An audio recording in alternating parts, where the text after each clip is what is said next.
Hello folks, good morning and welcome to a quick discussion, I say quick as if these are ever quick, on how to deal with stacked bosses and just giant amounts of disadvantages in general.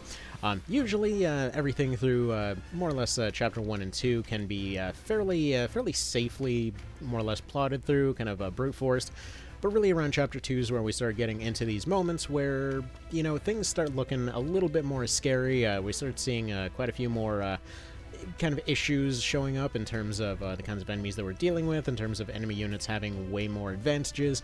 And especially right here, we're going to start noticing cases where bosses start becoming scarier and scarier. So let's go and take a look here. So this is Chaos Oz. Basically, this is a fortress fight that is notable for basically curb stomping a lot of folks on their first time through. But what I want to kind of show here is that there is, as with everything else, a nice way to just go ahead and break all of this down and kind of understand the hows and whys of why you got your ass whooped. So the first and most obvious thing that I see come up all the time is, you know, Oz himself, too strong, big numbers, can't deal. So let's go ahead and compare something real quick to kind of give you an idea here. So in terms of his numbers, yes, his numbers are dramatically higher than everybody else's. Which, by the way, for the sake of comparison, I will go ahead and point out that this was a save file that I'm doing specifically to have the lowest common denominator for all of these situations, namely a run that cannot use the shop or crafting or any of those types of things. So already we're going to have a essentially a loss of movement across the board. We're going to have a loss of debuff inflicting weapons. And additionally, we're not going to have many kind of additional items on hand. This is literally just whatever could be scrounged up as the story ended up progressing. So nothing bought, nothing new. And we're going to cover some of the weirdness of the Chaos route.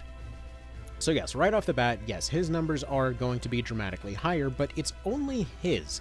I should point out, by the way, this has actually nothing to do with his cards specifically. He does have a good loadout of buff cards, that's for sure.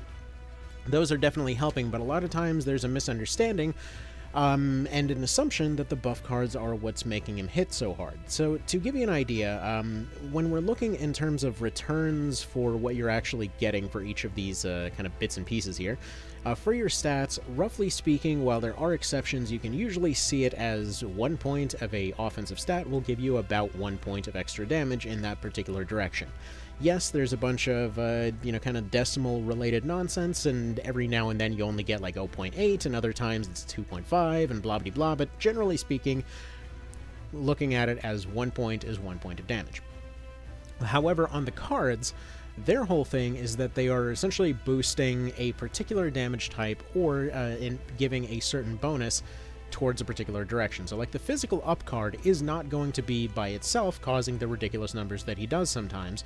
It is essentially a 15% bonus, as I understand it. It used to be 20%. I think, as I understand, it's only 15% this time.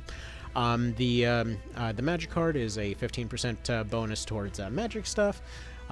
More specifically, this actually improves penetration more than overall damage. It's a minor detail, don't worry about it. Critical, which gives a roughly, I believe it was a 15% chance to crit, and additionally a MP regeneration card just allows him to use his spells and finishers more often. Basically what this means is that this guy is a walking death target, which is, you know, understandable.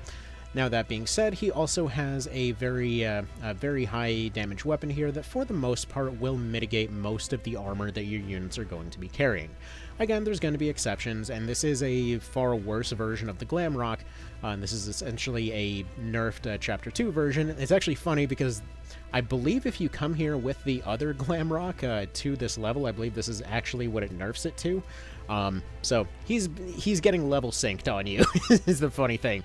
That joke will only make sense to people playing New Game Plus. Anyway, so, interesting thing about this, though.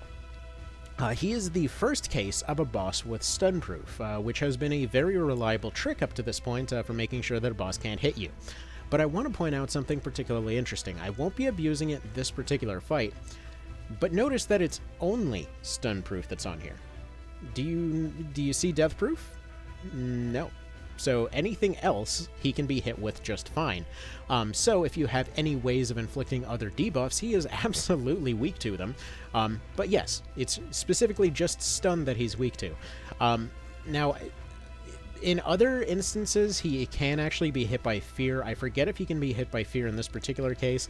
I meant to have a Terror Knight survive up to this point, but it didn't end up happening. So, let's also cover the other important detail. Actually, I shouldn't have left the scout menu for this. The other thing to consider is that the rest of his units are not as mysterious as they seem. They're literally just generic units. Now, later on, the Dark Knights end up kind of getting some mild speed bonuses and things like that. But for the time being, they are just regular old generic units. The only thing special about these guys, aside from their snazzy uniforms, is the fact that they are, obviously they're color-coded, more so than it seems. We'll cover that in just a second. But aside from that, they can't be recruited. So if you liked recruit strategies up to this point, that might seem a little spooky at first.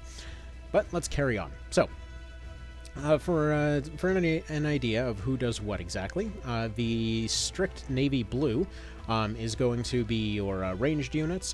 The kind of heavier, darker navy blue here is going to be your Terror Knights. The kind of purplish is going to be your support units, so generally frontline support. So, for example, you've got things like your rune fencers over here and your knights. Those are probably the only one that is legitimately worth worrying about, because those are the ones that will deny your movement. Obviously, anything light element is going to be a healer, which they come with a slightly different shade of purple, and then the reds are going to be your offensive casters. Now, something to note in this case is that his casters actually come in immune to silence, so that's something to pay attention to, but aside from that, this basically means that we can, under ideal circumstances, still kind of turn this into a sort of 10v1 situation. But they do have a big advantage in terms of their height, so how exactly do we take advantage of this whole situation here? How do we turn it into a situation where we survive this whole like D-Day-esque assault up the side of this wall straight into their lines? Well, simply put, there's a few different ways you can actually do this, and it depends entirely on how you want to approach it and your team in general. So the team that I ran with at this point is not looking too great in terms of their overall mobility. Like I said, we don't have any movement boosting items or craftables or anything like that. So this time we're going to be showing a more kind of holding strategy, as it were. But there's actually a few different ways to go about this. So what we're going to do is we're actually going to go ahead and throw a few different types of units out here. For one thing, it's worth considering that they're running a lot of wind units on their team, so obviously you want to have something that will be able to resist that reasonably well. So what I'm going to do is I'm going to go ahead and pick one zombie flyer over here. We're going to fly them up to just distract their lines. If we take a second look at their units, I don't believe they came with an exorcism, meaning that this guy should be free to go and harass them. So as we see over here, yeah, there is no exorcism on their team, so we are perfectly free to just run up and kind of annoy them with that guy. Additionally, because they have a lot of wind units, we don't really want to be running this Earth Griffin over here. He was useful in a previous fight, but we're going to want to switch him for something else. So I see that currently I've got some fire, water, and lightning available. So let's go ahead and see which one of those might be a little bit more useful, because I do love having a fast flyer here. So it looks like a water might be the way to go. They have a few lightnings available, but actually Earth would... You know what? Honestly, we might as well just go wind on him. Just kind of go for that universe... Actually, not even wind. Fire might be the way to go, because it's a bit more neutral. So, in this particular case, by the way, if you ever need more charms, just go into Farampa. It's going to be the best way to handle it. But basically, any tiny thing in there will have a chance to drop charms, so go ahead and go for it there. But really what we want to be making sure of here is that when it comes to all of their long-range units, we want to make sure that we don't have anybody that's sticking out as dramatically weak to that stuff. So, okay, so we see that archer's a bit left behind. We see this archer is set up for longbows at the moment, which could be handy. There's situations where that might work. But generally speaking, I want to make sure that we have more kind of survivability than anything else. Their long-range attacks are going to be a bit more plinky.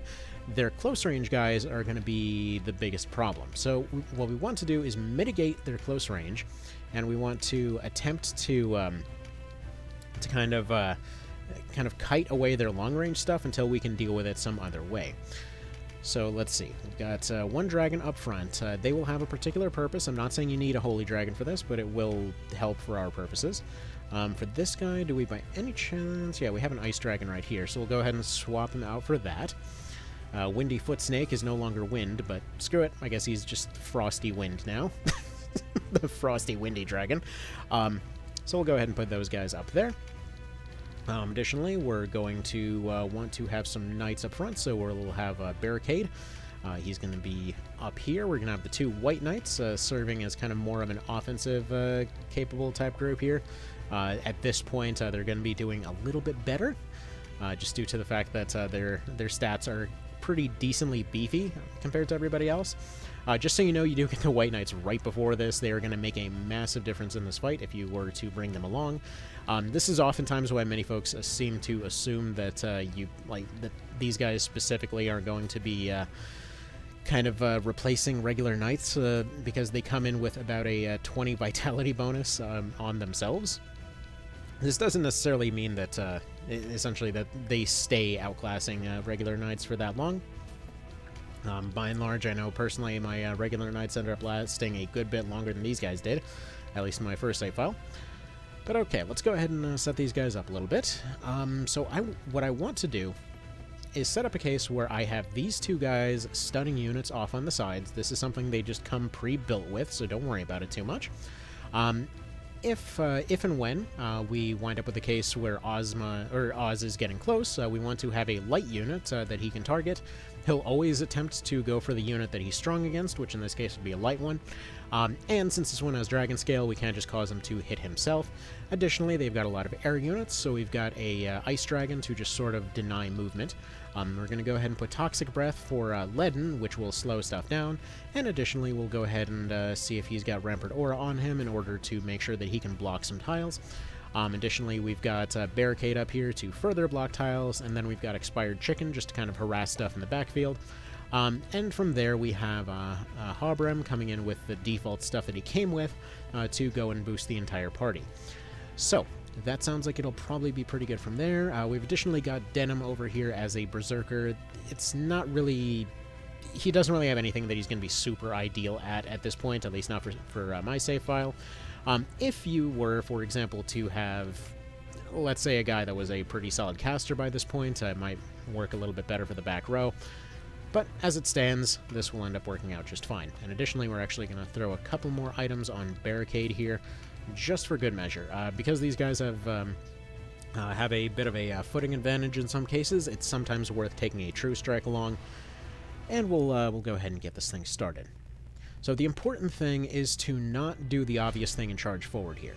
There are cases that you can pull it off. I'm not saying that that isn't a thing. Like, absolutely, if you have a team that's fast enough, and especially if you are looking at the Saria variant of this fight over on Law, wherein he'll probably wind up around here.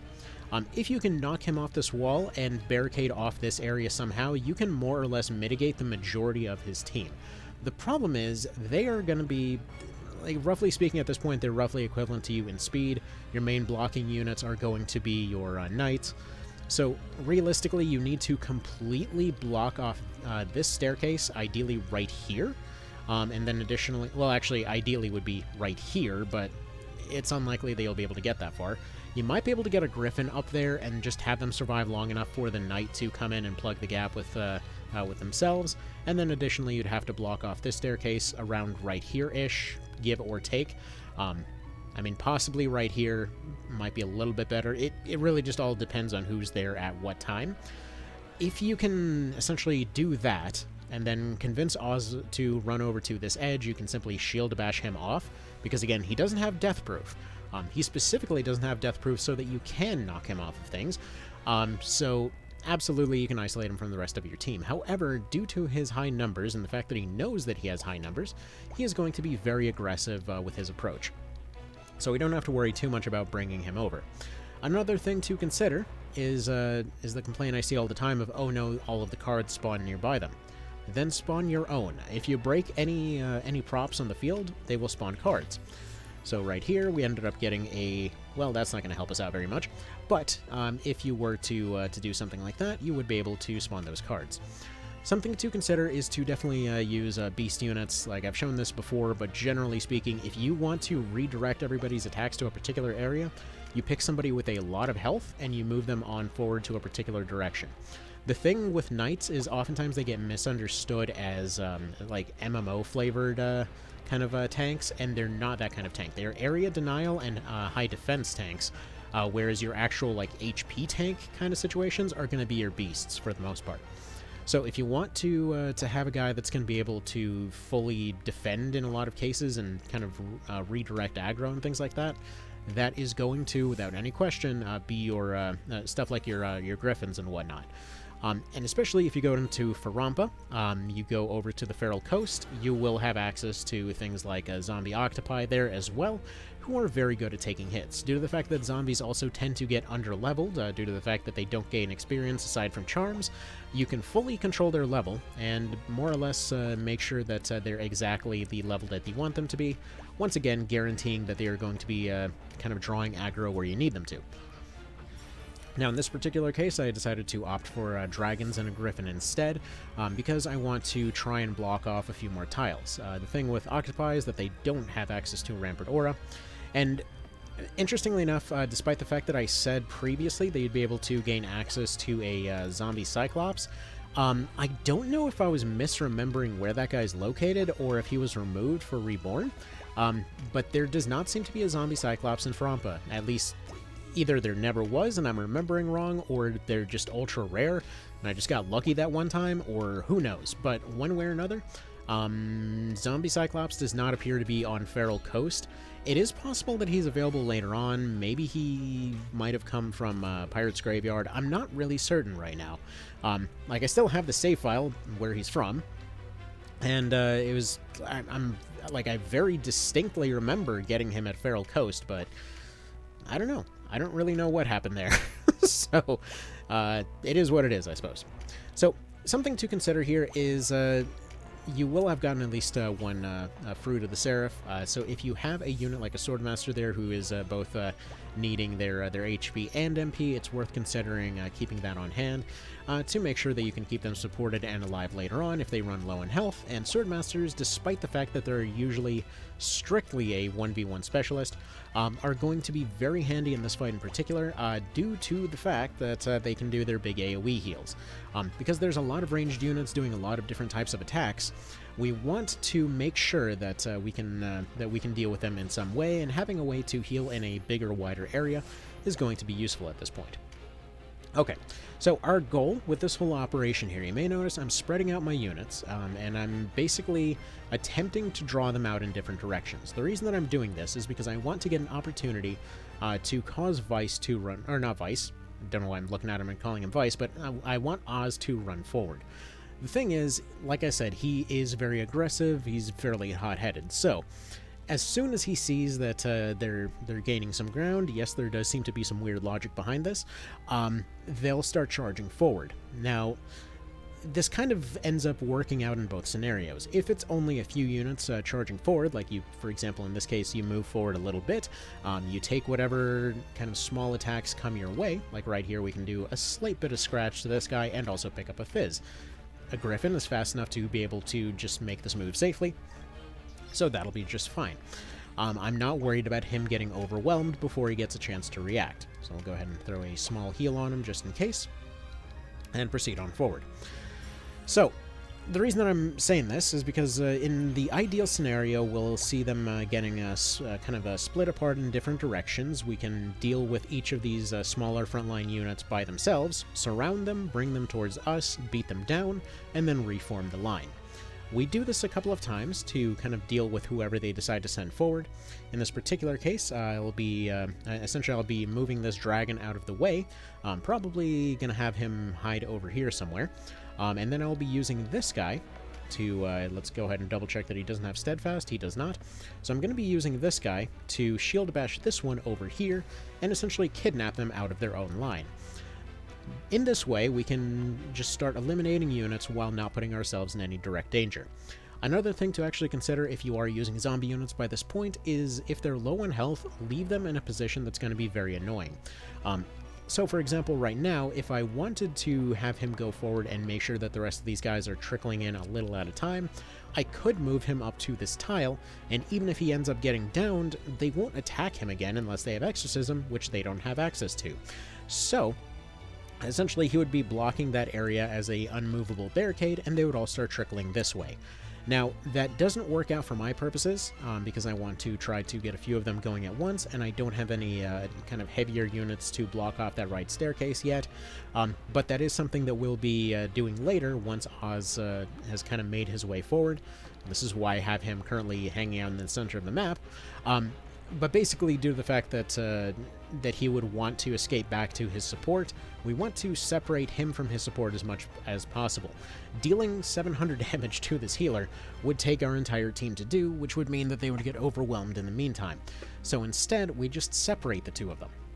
Alright, so 1 million explanations later, let's go ahead and carry on. So this guy has a few things available to him, but because he's ice, because he's about to face two of those units up there, I'm going to go ahead and use a plume on him. Everyone else is going to get boosted up by Habrem. For the time being, though, he's off by himself, so he's going to do that.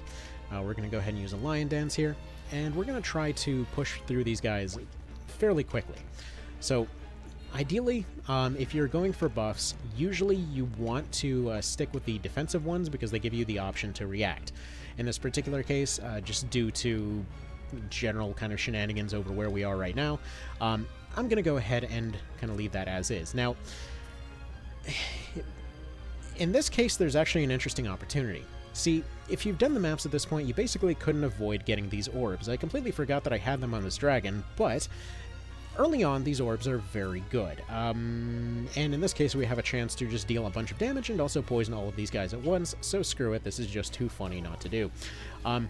Because poison is, quite frankly, amazing. So there we go, we have just poisoned 3 units with a basically unavoidable item. That is what the water orb does. You can replenish these later, but that's just kind of fun. Anyway, so we want to make sure that these guys are fully trapped in here and that they can't really go anywhere. So the ideal situation is going to be to go ahead and probably just move him either over here or over here. Reason for this is because when they're knocked down, it'll cause them to still be trapped in the Rampart Aura. So if we move them over here, this should still cause the Rampart Aura to be active in this particular case, because it's got about 10 tiles up for forgiveness. So if we move him here and have him face this direction, we can essentially... Oh, that actually will not be working properly. Okay, whatever, fine. In that case, what if we move him... Well, the other dragon's already sorting out that location. Fine. We'll just block him off here so that he doesn't attempt to escape, and we'll go ahead and throw just a random attack out here just to go hit somebody with a rock. There we go. So ideally with your dragons you want to be using them something like that, so just kind of blocking off certain locations and using them to plink away at stuff at a distance. Okay. So next goal up here is going to be to circle around this way, kind of knock this guy backwards. Take our shield, throw him down there, and now we've, while we could attempt to use a recruit, this will always be 0%. Actually, one little note here on recruit. You notice that that has a line through it. If it is a valid recruit target, it is a blue square instead, just so you're aware. In many cases, folks still get confused about that, but yeah, if you're not able to recruit something for one reason or another, it will tell you. Another cool thing about zombie units is that, in many cases, unless somebody's at really critical health, healers will attempt a bit too late to use their spells as a kind of an offensive method rather than attempting to heal anybody. Usually, the AI sees it as like if it's convenient, they'll look at about 70% health. For a boss, it'll typically be something like 60% health that they'll decide to go and attempt to heal them, or at least prioritize healing them. And then if somebody's at 40% or lower, I believe is the threshold, they'll also attempt to try and heal them. But generally speaking, you can usually keep somebody at around 60% health. You want to try to kind of plink them down to about that amount, whatever it is, and if you're ever attempting to rush somebody down. So if you ever have difficulty, again, they will not prioritize healing them if they're at full health. or full-ish health, rather. Okay, so we can throw a tiny heal on these guys. The dragons are honestly perfectly fine. We're just going to patch up whatever slight plinks we took. You, on the other hand, if you have the opportunity, if you find yourself in a position where you're outmatched, you really probably should be attempting to take those heals at every opportunity. Realistically, you want to try and mitigate damage to the point that your healers will be enough to keep everybody operating, more so than trying to wonder why you can't min-max your healers to MMO levels. But anyway, currently we're looking pretty okay here. Just for safety's sake, I'm going to go ahead and put on this Mercurial File, and we're going to have Barricade attempt to cross around that backside there. He will be taking on more of a kind of more of a healing role here in a moment, but as it stands, this is going to work out perfectly fine. Okay, so in this case, we actually have gotten a little bit of a golden opportunity. See, we now have a case where we can actually target their healer. We can also draw out Oz at the same time, and we can additionally possibly just finish off this guy entirely, actually, if everything works out. But right now we're looking at a case where, yeah, we can target this guy. He actually... That poison, if we can keep him delayed in some manner, that poison will actually be enough to fully deal with him to a certain degree. Now, let's go ahead and look at our numbers here. We can do 299 and a petrification. His turn is coming up. General rule of thumb when you're using debuffs offensively is if you can... Basically, if you can disable somebody right before their turn, you're going to have a far better time. He ended up missing it that time, so we're just going to go ahead and move him over here to pick up this auto skill card for his preempt. I don't expect to rely on preempt, but I want him out of the way right now anyway. But either way, just to kind of throw that out there. Okay, so what we're looking at here is that guy's more or less getting free reign, but this right here is another one of those reasons you keep Caldia on hand. So, depending on your situation, if you run low on MP, there's a lot of cases where it simply would be worth taking a low percentage attack with a Caldia here. This is usually also why you want to keep something like a, if you have like a black powder on hand. So I didn't have that for this guy. I usually do that for my healers. I just kind of set it up at the start of the fight, because by the time they run out of MP, that basically means that their Caldia will have a pretty solid chance to hit. Now, in this case, I'm just going to reposition him over here and just simply wait. Also, we have a nice situation where we got both a Fizz card as well as an advantage versus this guy, so we'll just go ahead and carve off half his health like it's nothing. So there we go. We now have all flanks kind of covered to some degree. Looks like, yeah, their healer is going to actually attempt to heal now, but let's see if we maybe, just maybe, can use this orb to nuke him again. It's actually a nice little perfect opportunity right there. But that's an Earth Orb. What about a Radiant? Because that actually should do a pretty number on him, too. So if you have any way to inflict Weaken, I didn't... Like, I have some Brands in the Sacrifice, but I didn't have any throwable units that were ready for this fight. So I'm just going to go ahead and attempt to use this instead. So worst case scenario, there is a reason the Chaos route gives you way more orbs than everything else. So yeah, just put him on a relatively high stat unit. I believe they take most of the stats into account, because there's a lot of damage coming out of those things that you just simply don't see later in the game. But they are a nice little, I feel like, winning button this early on.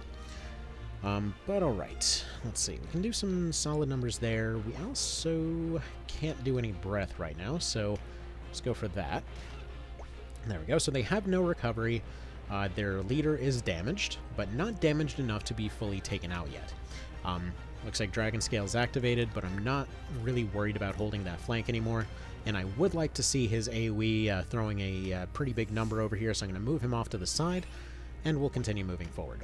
Velocity shift off these guys, by the way, is going to be friggin' ginormous, just so you know. It's going to be absolutely ridiculous at this point in the game. Because again, you can get a speed advantage, they cannot currently. Later iterations of these fights, you may run into more difficulties, but either way. So there are those big numbers that are going on there. So he's gone ahead and inflicted a breach, and that is all big and scary, but as it stands, we've managed to hurt their party enough that he now wants to attack. This is perfect. Even if we lose a unit in the process, we can now start moving our big heavy hitter, namely Denim over here, over to attempt to do some damage.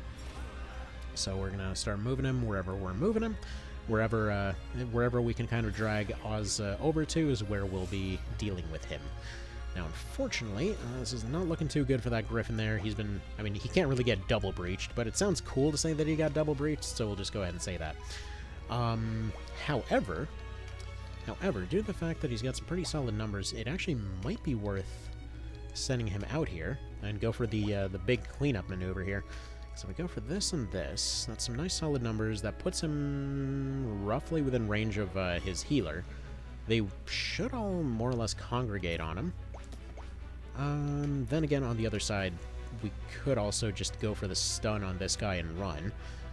Save his bigger points for later, which we might as well, because if this, yeah, that had a chance to knock back. If that knocked him back, that would have done a pretty decent number, because that's a pretty decent fall. So we'll just go ahead and pull him backwards for now, and attempt to drag Osmore this way. Okay. So it looks like he's gone ahead and triggered his abilities, so this will give Mr. Ribble a good heal over here. Okay, they'll attempt to start going after that dragon fantastically. And we can now have Barricade go over this way, make sure that this guy is... Actually, wait a minute. When's he moving? He's moving relatively far away from now. Alright, we're going to prevent his movement, but we're not going to prevent him from being attacked. So we're going to use Rampart Aura over here to make sure that the tile behind him is blocked off. So if anybody does try to pass through, they would just get stuck. But we're also going to try to make sure that he is stuck himself, that he can't escape any further. Now, unfortunately, I burned him through his MP by using his finisher, but this would be a nice time to put on some Fortify, because they are starting to close in on where we are. And there's those archers throwing in those big breach numbers. Basically, if anything's ever long-range breached, it's going to be a bad time for anything nearby an archer. But either way, we should have some pretty solid maneuvers coming in here pretty soon.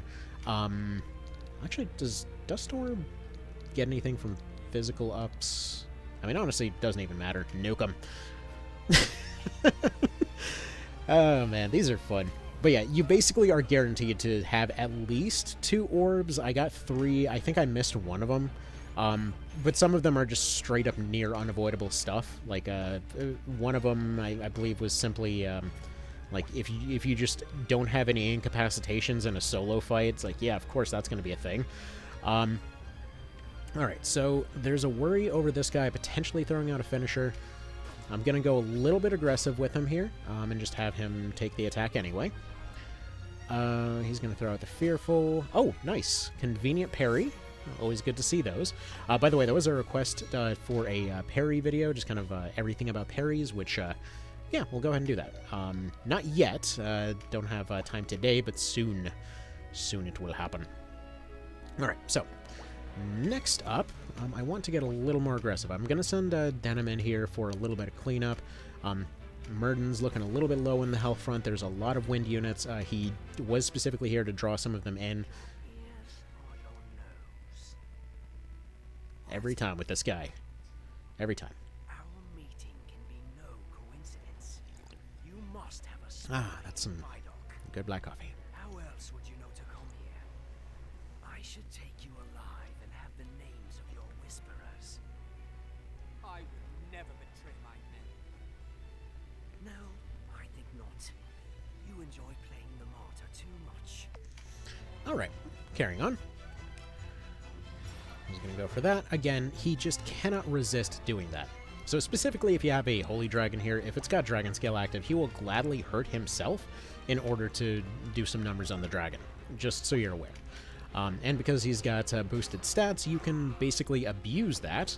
Again, there are other methods. You can simply just have a Knight with a Divine element on there, and he will simply just do no damage to them. But dragons are pretty friggin' easy to get a hold of, so, you know, just an option. Alright, we'll go ahead and slow down this caster over here. Convenient crit is convenient, and there we go. We've blocked off the left flank, except for that one dude just kind of wandering around. We'll now go ahead and put Fortify on everybody, or at least a Harvest Dance to top off everyone's health. Hopefully we'll be getting our zombie bird up relatively soon here in order to have him push up the line. But for the moment, we're doing okay. He doesn't have any crit cards, but we can go for something like this. Let's go ahead and go for the Stun Breath, attempt to get that stun going. Realistically, that guy's almost toast anyway. Looks like the weather got slightly worse. Oh no. Okay. And if you want to just... I mean, if you just breath this guy, that should be... I guess breath scales off other stuff for him. Whatever. We'll move him down this way. There's a non-zero chance that Oz will decide to get even closer if we do that. And then this should go ahead and finish this guy off. This is why I say don't bother going out of your way for the cards. If they're there, they're suddenly part of your move, and you can just make that a thing. Otherwise, just forget about it. Just forget that they're there. They're just a potential modifier under the right circumstances if they're available. Okay. So now we'll go ahead and heal up Mr. Murden, move him on up here, and yeah, this is looking pretty good. We more or less have the entire control of the map here. We're leaving a little bit of an opening there on the left, but it's fine. It's fine because that guy's just going to go there. And of course, Oz going on about more torture methods, because of course he does, and of course he's going for, you know, the dragons again. Didn't have dragon scale that time, and he was going for the ice dragon instead, but whatever. Alright. Now, I did see a thing earlier saying that agility and avoidance seem relatively useless in a lot of cases, so this is going to be part of the parry video as well, but just so you know, it's not exactly that straightforward. So when it comes to avoidance, it's basically one of those, like, once you hit a certain threshold, it becomes incredibly useful, but until then, it's not really something that you stack, and then agility just helps to overcome weather, though in most cases, you're just going to get them anyway. Just certain units are going to be more talented in certain directions. So yeah, for the most part, you don't really have to worry about agility or anything like that. But yeah, just so you're aware, avoidance in particular, like if you're doing a solo build, avoidance, honestly, it's even worth starting off with a avoidance talent on Denim, because yeah, it can get absolutely ridiculous. Like, you can literally be looking at cases where they will just completely avoid absolutely everything from like 6 or 7 attacks in a row. Anyway, so here's that opportunity I was talking about, where we now have an opportunity to abuse that guy's situation by blocking off that tile. We can also look at the fact that he's got crazy avoidance and do absolutely nothing with that situation. But either way, now that we can go ahead and move our guy up here, he is going to be able to completely block this tile, and they will not be able to do anything other than charge forward. This works out pretty nicely. We'll then continue pressuring this guy over here on the right. Again, we're not trying to charge up the ramp. We want them to charge down the ramp and come to us. We don't want to try to charge directly at Oz, because he's simply going to overwhelm us with sheer numbers. If you have enough flyers, you can get up and, again, just kind of shield bash everybody off and deal with them that way. But really, you want to try to thin out their numbers as much as you can before going in for the kill here. So we're not even really focusing on Oz just yet. Really, we're just focusing on keeping the entire team feeling cohesive. We're looking to keep everybody all topped off and functional, trying not to lose any of our overall kind of combat power, so to speak, and just attempting to push forward. Now, in this case, if we push him forward, yeah, I mean, he's taking a disadvantage in this part anyway. He can't really knock this guy backwards because this tile back here is going to block it. But there we go. I'm just going to go ahead and take a fairly basic attack. We're going to leave this actual knight to handle the knight stuff, and we're going to move him over here. Additionally, we're now going to go ahead and take another Harvest Dance, keep everybody topped off. I really wish that Harvest Dance scaled up a bit better over time. It mostly just kind of stays around this point, but either way, that's fine. So just to point this out, by the way, the reason that Oz did so much there, obviously he had a crit, and he's capable of crits at any time. But even despite the fact that this guy is intentionally 7 levels lower in order to draw aggro, despite the fact that he is, again, I haven't added any charms on anybody aside from element switches, I haven't done any kind of out-of-the-way training or whatever else. Despite that he is, again, the lowest common denominator kind of situation, it still would not have one-shot him. Just so we're absolutely clear. The only units that he's going to be able to one-shot are stuff that he's got an elemental advantage against, which is going to be any kind of light units, specifically clerics. He has a kind of a bad habit of sniping clerics, which I guess makes sense given his role story-wise. But either way, just so we're totally clear on that one, that's what's going on there. Next up, I would expect to be wiping these guys pretty soon, so I'm going to go ahead and take a bit of a risky maneuver here to to see about dropping a big AoE on these guys. It's not worth it there. It's not super worth it over there, even though that's a pretty solid number. But he's got a good opportunity to make sure that this one's gone before he does anything else. And this allows us to surround them. There is a chance that he'll get knocked out, but I'm not that worried about it, because we'll be done with the fight long before that'll end up being a problem. So there we go. We now have him gone, and whatever. Maybe we'll pick up the resistance card with somebody. Let's go ahead and move you here. He's going to go for the Sonic. That's fine. He can take that hit just fine by this point. This is around the point in the game also where people's health starts skyrocketing a decent bit, so we are going to see a lot more of those kinds of situations happening. Additionally, we want to see more velocity shift coming out of Gildas, so we'll put him there. We'll go ahead and put a big heal on Barricade, so that he stays all good and topped off. Additionally, I mean, he can't really do any shield bashes, but he can take a regular neutral swing against this guy, just do a little bit of a cut. It doesn't matter that it's not more threatening, it's setting him up to be knocked out later. Like, that's what you should be focusing on. Like, not can a unit one-shot stuff, but can they set up for something later? Because realistically, almost nothing can actually one-shot on a fully reliable and available basis, but oh well. Carrying on, actually, let's probably put a resistance card on Mr. Hattyman here, just for the hell of it. Realistically, he's almost died so many times that I don't expect him to stick around for long. But anyway, I want to block off this tile, maybe pull in some aggro, we'll see. Let's go ahead and drag you over this way, so that... I should have left that tile open, because he could have gone for the Vile Wound on one of those last remaining generics. Like, I called them generics, but they're not quite generics. The semi-generic-esque type situations. There we go. That sounds right. Alright, so he's got his breath all locked and loaded here. We'll go ahead and drop that right here. That should be almost something. It's fine. That is acceptable. Denim will continue wondering when he gets to participate. Like, guys, I've been ready to punch something for like an hour. Can I please get involved? Like, no, sir. Stay behind the lines. Stay in safety. We've got this. All right, and now let's move this dragon annoyingly back here. Leave him right in the open in case Mr. Oz decides to do some nonsense. Though realistically, this should be the checkmate right here. Sure is. And there we go. Don't think you've won, boy. I mean, if you say so, dude. So, that is how you handle that. Long story short, do not charge and do not attempt to overcome the numbers with, you know, your own insufficient numbers. Attempt to make your numbers do more for you. You start off with two fairly overpowered for the time units right from the get-go with your Zenobians, so might as well just use them. You again likely have forgotten or maybe didn't even notice that you got those orbs by this point, so you know, just put them on whatever your highest stat unit is and just kind of throw them in there. Either way, that's about that. Y'all have a good one. Take care. Hope this was helpful, and I'll see you next time.